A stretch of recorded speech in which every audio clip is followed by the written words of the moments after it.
Hey everybody, thank you for tuning into my video. This is going to be a first impressions video for NCAA Football 12. Now, the demo is available on Xbox Live Arcade right now. It may be available on PSN, I'm not sure, I don't have a PlayStation. But this game is actually going to be released on July 12th, and I believe that is next Tuesday, or the Tuesday following the 5th. If everybody knows how to do their math. Now, the first thing that I want to discuss is the presentation of the game. Now, this is only the demo. Again, I need to stress that. But the demo shows the pregame rituals for, in this case, Texas, and we're playing at Texas, so obviously they're going to show their mascot, they're going to show the players themselves, they're doing the hook'em horns, the cheerleaders, things like that, and it's very well executed. You know, you can hear the fans cheering. The players aren't named like every other NCAA game. When starting a franchise or a dynasty mode, you will be able to generate names for the players, but due to issues with college, you can't pay the players to use their names because then they become ineligible to play college football. So they have to generate just random positions and numbers. But I also want to discuss to go along with the presentation, the visuals. This is one of the prettiest football games that I have seen so far. Now, there are some issues with clipping. Clipping being let's say a quarterback is going to be sacked, his hand might be, going through the ball rather than holding on to the ball. But things like that are minor. You're going to see very fluid animations. The players handle themselves very well. And that leads me into the gameplay. This is the most fluid feeling NCAA football game I have ever played. Now, I have played a lot of NCAA football over the last few years, namely because of the achievements. It's easy to get the achievements, and I'm somewhat of an achievement hunter. I don't have a massive score, but I'm pretty proud of the 75,000 that I have. So I've put a lot of time into playing NCAA football. Now, I will say, even after getting the achievements, I always return to play some more dynasty modes. The equivalent of be a pro, I guess, is you take one player, you start him out in high school, you go through that season, then he gets recruited by a number of colleges. You choose which one you want to go to, and at that point you battle for your position and hopefully become a starting player. It's just a mode that I appreciate, and it is back in NCAA Football 12, so that's going to be very interesting.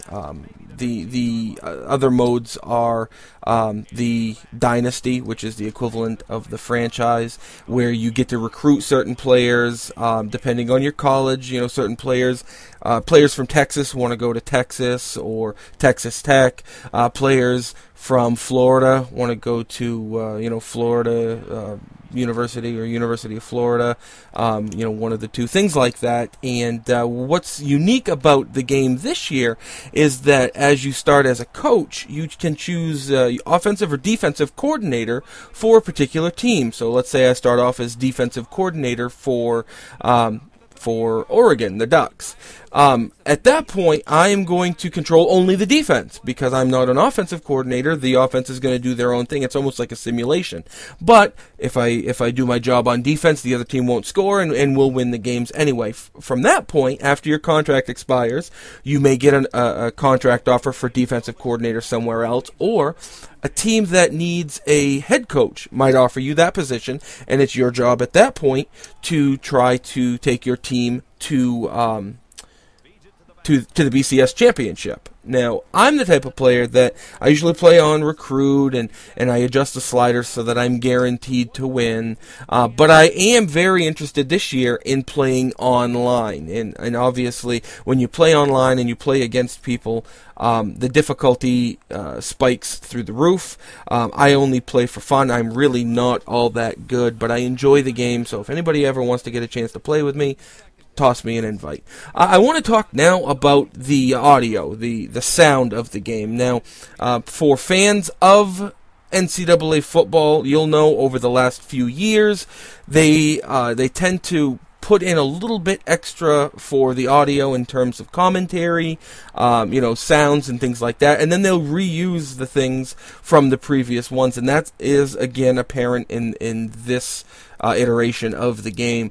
There were some commentary, the commentaries of the people on TV. I can't recall their names now, but it was similar in word for word, verbatim, the voice inflection. It's obvious they used the same audio file in order to prevent having to sit down for hundreds of hours and record all new audio. Now, while I understand that from a business aspect for EA Sports, it's a little bit disheartening hearing the same thing that I've been hearing since NCAA 2007 or 2008. So I wish they had done a little bit more there. It obviously doesn't change my mind in terms of how I want to buy the game or when I want to buy the game. This is a day one purchase for me. I just wish there was something a little bit different. Now, I also want to discuss this engine. Like I said, this game is the most fluid feeling game that I've ever played from NCAA, and that's an accurate statement. When you've got a small running back and he goes to try to run over a middle linebacker, the linebacker is going to crush him. Okay, now there's also a button that you can hold to ensure you or reduce the risk of fumbling. Okay, let's say you have a fullback who's running the ball and he meets a safety. His speed, his weight, this new locomotion system they have, he's going to, when he gets tackled, fall forward. If he doesn't get tackled, he's going to run the guy over.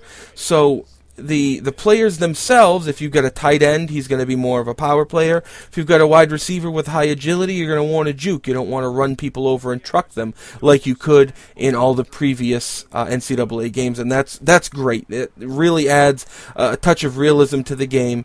Couple that with the fact that when you've got a wide receiver who catches a ball out in the open and he's running up the sidelines, if he's got an 85 speed and somebody's got an 89 speed and you've got 20 yards to score, you're actually going to get tackled. The opponent is actually at least going to catch up to you to make the tackle attempt. It's no longer you're out in the open and you're gone for a touchdown every time. So they've really reduced the difference in speed and the amount of acceleration that each player has drastically changes. So you're going to see a player with a high acceleration but a low top end speed will be able to catch up to a player with really slow acceleration as long as that player doesn't hit their top end speed. So they've made a lot of changes to the game. I'm very impressed. I can't wait to pick this up on July 12th. $59.99 plus tax. This comes out for I think it's Xbox and PlayStation, Xbox 360, PlayStation 3. I believe they're going to do it on PC, but I'm not 100% certain. I'll check that out for you guys. But I also want to point out that I'm going to be picking this up at Kmart. And yes, you might be saying, why do you shop at Kmart? Kmart has become my source for gaming, so I need to put that plug in. The gentleman who does all the deals over there, Kmart Gamer, has done a great job in pushing Kmart to the top of my retail list in terms of where I buy, when I buy, and things like that. They have a lot of great deals. I've been assured that they're going to have one for NCAA 12, so pick it up Tuesday, July 12th, and let me know what you think. Thanks for tuning in, guys. I hope to see you on the gridiron.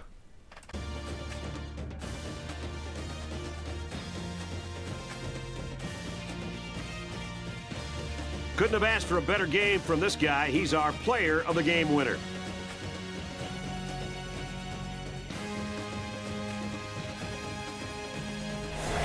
That'll do it for this presentation of NCAA Football 12. For Kirk Herbstreit and Aaron Andrews, this is Brad Nessler saying goodbye.